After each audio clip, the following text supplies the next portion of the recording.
இந்த mean time நம்ம பிரார்த்தனை கோபுரத்துல நான் பெரிய ஒரு கண்ணாடி ஒண்ணு வச்சிருக்கேன், 2 கண்ணாடி. அந்த கண்ணாடி அதுல ஒண்ணு எழுதியிருப்பேன். நேரடியா வந்தவங்களுக்கு, நம்ம ஆலயத்துக்கு வந்தவங்களுக்கு தெரியும், முகம் இப்படி, முகம் இப்படி, அகம் எப்படி அப்படின்னு அதுல எழுதியிருப்பேன்.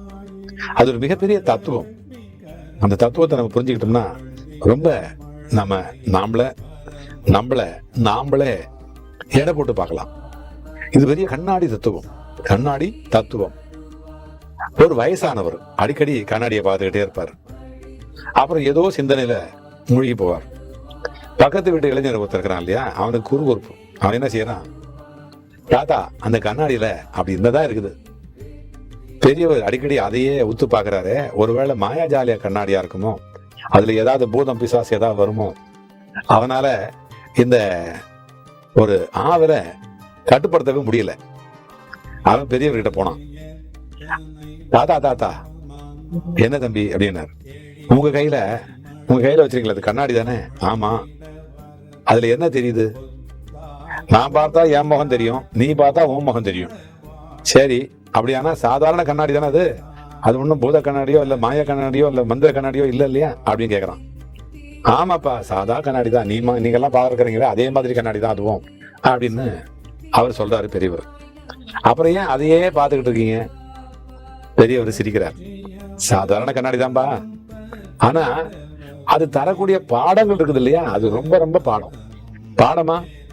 கண்ணாடி கிட்ட நாம என்ன பாடம் நம்ம கத்துக்க முடியும் அப்படின்னு அவன் கேட்கிறான். அப்படி கேள் செல்லமே அப்படிங்கிறார் தாத்தா.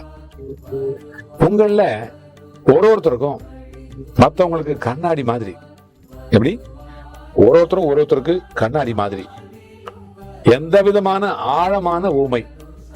இந்த ஊமையில என்ன இருக்குது அப்படின்னா, அவர் சொல்றாரு, எனக்கு ஒண்ணும் புரியலையா தாத்தா அப்படிங்கிறாங்க. ஒருத்தர் மற்றவங்களோட குறைய எப்படி சுட்டி காட்டணும், எப்படி சீர்திருத்தம் செய்யணும், இதெல்லாம் இந்த சின்ன ஊமை நமக்கு தெளிவுபடுத்துது. எப்படி தெரியுமா?